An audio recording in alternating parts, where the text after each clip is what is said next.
It's not just another day in your life. Things are changing for the better. At Comcast, we see those changes, and we're thinking about how we use technology today to live, work, learn, and play. And we're building for the future now, so we're better prepared for the wants and needs of tomorrow. That's why Comcast is rolling out multi-gig internet speeds to more than 50 million homes and businesses before the end of 2025, making our already industry-leading network even faster, smarter, greener, and more reliable. Over the decades, Comcast has been your partner, working hard to serve your community, and will continue to be your partner. We're expanding our gigabits so you can enjoy the tiny bits that matter most. It's Not Your Fault is a podcast for parents, caregivers, and young people navigating the world and its challenges. Here's your host, Brandon Jones. Greetings, everyone, and welcome back to another installment of It Is Not Your Fault, a teen mental health podcast. I'm your host, Brandon Jones, and on today's episode, we're going to make the connection between infant and early childhood mental health and how that impacts adolescence. Recently, I've had a few interesting conversations in this space called infant and early childhood mental health. This is a space that looks at the connection between parents and their children and how that connection early on builds the foundation for children's well-being, whether that's their physical, academic, spiritual even, or their emotional/mental well-being. And one of the things that one of the reasons why I've kind of delved into this space is the work that I do 9 to 5. It has led me to look more upstream. How do we assist children earlier?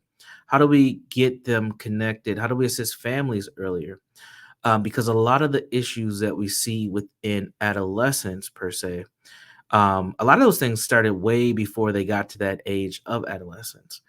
So sometimes there's an upstream intervention that may need to happen in order to assist young people in their development.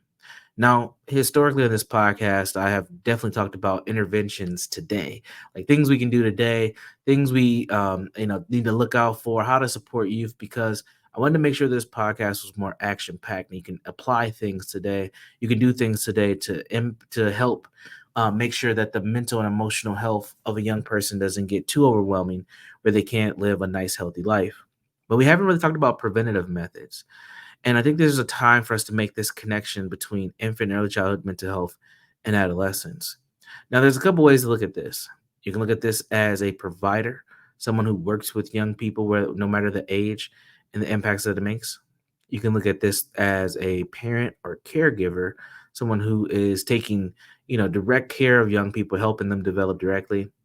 Or you can look at this as someone who may be going through some recovery or understanding of who you are, your identity, and where you come from, especially as a young person. All this information is helpful. This information is not to label you or to label that something is wrong with you. This information is really just there to give you awareness on how to proceed now that you know. And that's what a lot of therapeutic approaches are about, is giving you awareness, not necessarily a destination or a diagnosis all the time, but just awareness so that you're informed on how to operate or what has gone on with yourself so that you can take the next steps on your healing journey as best as possible. So first, one of the things that I want to share with you all in this infant and early childhood space is there's this understanding of the early development. Like, how does a kid get to this space of understanding the world around them, which starts with brain development. The first few years of life are critical for brain development. If you're in a house that has, it's not cleaned, there's a lot of noise, there's a lot of people in and out of it. So there's a lot of transition, a lot of different faces and things. There may be abuse or even neglect that could be in place. It's going to have a direct impact on your brain development. And the interesting part about that is if those dynamics don't change and you continue to grow and develop, it still has an impact even later on in life. In fact, the impact later on in life is more significant because your brain, when you go into puberty, does something that's called a pruning process of the synapse connections. Now that was probably too fancy and too big of words combined for most people, but all that means is your brain starts to develop around your survival. And when you're in highly stressful or highly toxic or anxiety provoking areas, what ends up happening is your brain starts to adjust around those things, and that directly affects your adolescent years, because now you have what we call survival brain, and you're trying to survive within these settings that you're in. So as an adolescent, if you go to a new environment, maybe your family moves to another city or state, maybe you go to a different type of school, maybe you join a sports team, maybe you go live out of the country, where you're out of that environment that's been normalized in your life. Your brain is still kind of wired, quote unquote, to survive in that space. So it may make it difficult for you when you're in this new space. That's important because we see a lot of kids who struggle, a lot of adolescents who struggle with self regulation. They struggle with socialization. They struggle with engaging with authority. They struggle with boundaries. They struggle with their ability to socially communicate. Like there's a lot of things that kids end up struggling with. And unfortunately, a lot of those things were set in motion way before the young person got to high school or became an adolescent. Another key part of infant and early childhood mental health that is important to understand once you get into the adolescent years is emotional regulation. Think about the last time you've seen one of your peers, if you're a young person, or a kid that was probably like 14, 15 years old, but threw a temper tantrum like they were two. That is a young person who struggles with their emotional regulation. Some of you may laugh and say, I know adults who've done similar things. That is an adult who struggles with emotional regulation. So, what infant and early childhood mental health does is it helps to influence a child's ability to regulate their emotions, form secure attachments with adults, and develop those social skills. So there's a lot of tools and toys and games that help young people develop that ability to emotionally regulate with the parent. So it's creating this bond, this attachment with the parents, and that's important. And the caregivers, that's important for the young person's development. But that young person that you may have seen who may be 14, 15 years old, but throws a tantrum like they're 2 years old, like that, a lot of times those kids struggle with their attachment. They have issues around attachment. So those are some of the things that we have to pay attention to. Now, there's some risk factors in the early childhood space as well. One of those things is adverse childhood experiences, something that I've covered on the podcast before. Highly recommend people search that. You can put in ACE in Google, or adverse childhood experiences, and get a lot more information about childhood trauma and things that people go through. But I don't want to focus more on that. I can do that on a later episode yet again. I want to focus more on environmental stressors because I think we overlook how our environments play a role in how our children develop. And then we get mad at young people, adolescents, when they are responding in these environments. They've been in their entire lives and they're responding the way that many people respond if that's how they've been conditioned in these spaces. So we can't overlook environments. Poverty is a huge factor. Exposure to violence is a huge factor. Prenatal mental health problems can also have impacts on a child's development. Like if somebody's overly stressed or overly anxiety, or have too much anxiety, or maybe they have some depressive symptoms, that all plays a role. So if they're in these environments that are impacted by these things, guess what? They're going to respond in ways that you probably don't want them to, but in ways that they will because because there are people within that environment. So it's important for us to understand some of the things that end up happening. Now, one of the things that comes up a lot when I'm working with parents and caregivers is parents and caregivers usually feel a lot of shame. They're like, is it my fault that my kid is doing this, Brandon? What could I have done differently? Or I've met parents who just put their hands in the air and they're like, you know what? I'm done with it. I can't do anything more with this person. And that's also not good. We don't want parents to just give up. People get tired though. Parents get tired. They've said things, they've done things, they've tried to parent, they've tried to do what their parents did with them. They try to do the opposite of what their parents did with them. Like there's a lot that goes into this. But one of the things, again, that is important is understanding that it's not your fault. That's the name of the podcast. It isn't your fault, but it may be your responsibility to do something different or respond differently in order to help the outcome or the potential outcomes that this young person may be going through. So with that, as we get ready to kind of close up the podcast, I want to make some direct connections to things to pay attention to for parents if you have young children around, and then if you're an adolescent, ask questions about your childhood, piece things together, ask your grandparents, ask your family friends, your older siblings, and if you're trying to paint this picture for yourself, some of these things may help. So you want to know a little bit about the emotional symptoms that you have shown or that a young person is showing. So, if mental health issues often emerge in childhood, they can persist or even worsen in adolescence. So, if you've noticed that you may have been a loner, you've had high levels of anxiety, you may have been obsessive, you may have you may be hyperactive or hyper attentive, where you just don't sit down and you have many things running through your head. Like, all those things get worse as you get older without proper intervention. So you want to ask questions about those types of things. There's also developmental things too that are extremely important to understand. Uh, Healthy early mental health is supported by healthy developmental trajectories. This means that you should be having good motor skills. You should be talking, by specific times. You should be able to take a spoon and put the food in your mouth, after the age of, 2 years old, pretty effectively. You should be able to count and recognize colors and understand your ABCs.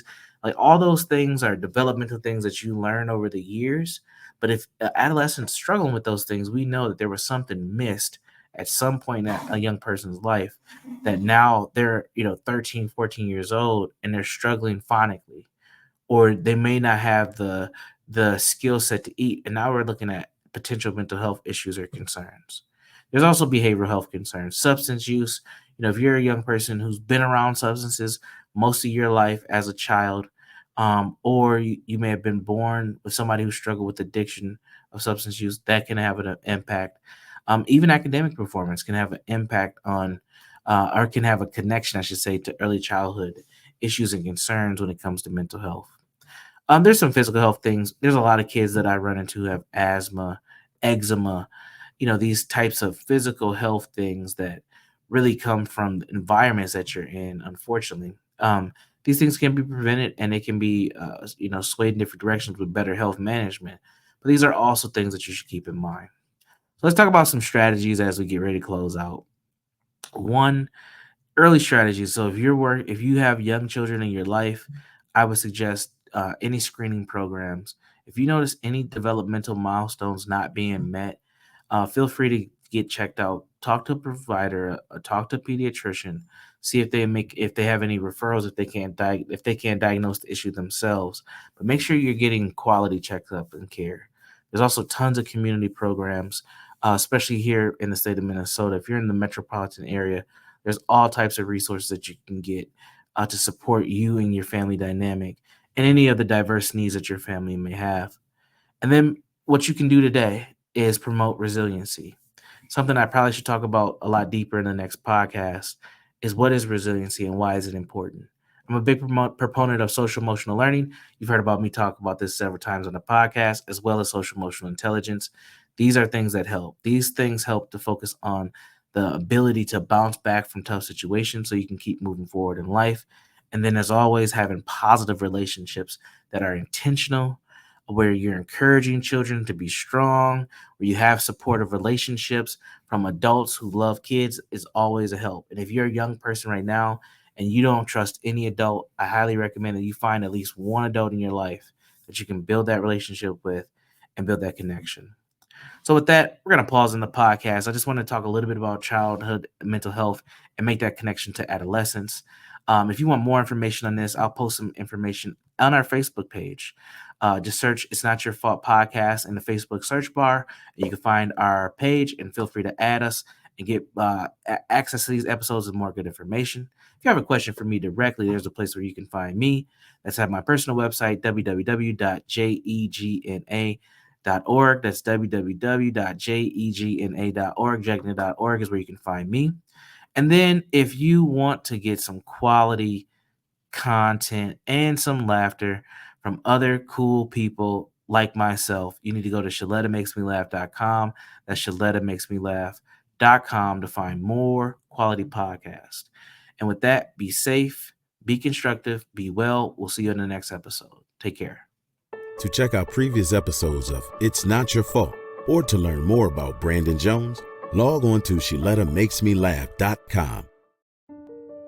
In this job, I challenge myself and grow. At Lutheran Social Service of Minnesota, Kelly makes a difference. We see people, not disabilities. I'm here for them. Lutheran Social Service is now hiring direct support professionals to work in our homes and empower people in our community. The work is rewarding, and so are the benefits. Full-time direct support professionals receive medical, dental, and vision plans, matched retirement savings, paid time off, and more. LSS is a great organization. They recognize my talents and my desire to grow. Kelly has advanced to a job as a training specialist, working with new employees to prepare them to support people with disabilities. We're neighbors helping neighbors. So do work that matters. Grow with us. Find your meaningful career at Lutheran Social Service, named a top workplace by employees. Learn more at lssmn.org/immediate openings. Ask about the hiring bonus. You might be eligible for up to $2,000. You know Shaletta makes you laugh, but did you know Shaletta Brundage can also make you think and boost your business? Media personality, activist, and comedian Shaletta Brundage founded Shaletta Makes Me Laugh to celebrate and share the best of Black culture. It's a podcasting platform. You can download 10 weekly podcasts hosted by African-American subject experts at ShalettaMakesMeLaugh.com or wherever you find your favorite podcasts. ShalettaMakesMeLaugh.com is also a production house, creating broadcast-quality commercial content. And Shaletta and her team of storytellers create powerful promotional campaigns to get businesses the brand awareness they're looking for. Some of Minnesota's top businesses trust Shaletta, and you can too. Get out the word about your events and products and get in front of communities of color with ShalettaMakesMeLaugh.com. She's got the power to help your business. Are you a woman known as a good listener? Do you have skills in de-escalating situations? Are you what they call a people person? Then the Minneapolis Police Department would like to meet you. Now in a rebuilding phase, the Minneapolis Police Department is recruiting more women to wear the badge. The department offers career options for women with a high school diploma or GED. There are also opportunities for women with 2- and 4-year degrees who are ready to apply their skills in new ways. Police work makes a great second career for social workers, teachers, nurses. Women in their 30s and 40s are welcome to apply. There's no age cap. You'll be paid while you train and mentored by veteran women officers invested in your success. Minneapolis also welcomes current police officers to join the state's largest department. Make a difference on the streets, working in your community, in a career with competitive salaries and generous benefits. Go to minneapolismn.gov and search police jobs to find out more. If you live in an older home, it may contain lead-based paint on walls, woodwork, and windows. Even more bad news, lead exposure can be dangerous to young children and impact their brain development. And now, the good news. Hennepin County will fix lead hazards in your home at no cost to you. We were worried because of the paint in the windows in the bedroom. They were peeling and chipping, and we know that when paint peels and chips, and it looks a certain way, that's possibly lead. We were worried for our children more so than anything. Eligible homes can qualify for up to $15,000 in upgrades. You may even qualify for new energy-efficient windows. Don't worry, Hennepin County has a trusted list of pre-approved contractors. You won't even have to find companies with correct licenses or certifications. I've just done a test and it's positive. So we know that this is lead-based paint, and then we know it's a hazard because it's creating dust every time this window moves and opens. And if you look in here, that's just full of lead paint chips. You won't have to stay with your cousin while you're getting the lead out. Hennepin County even pays for you and your family to stay in a hotel while the work is underway.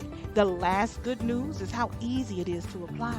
Just go to hennepin.us/lead control to get started. I'm really happy with the program. We can go to bed knowing that our children are safe. That's hennepin.us/lead control.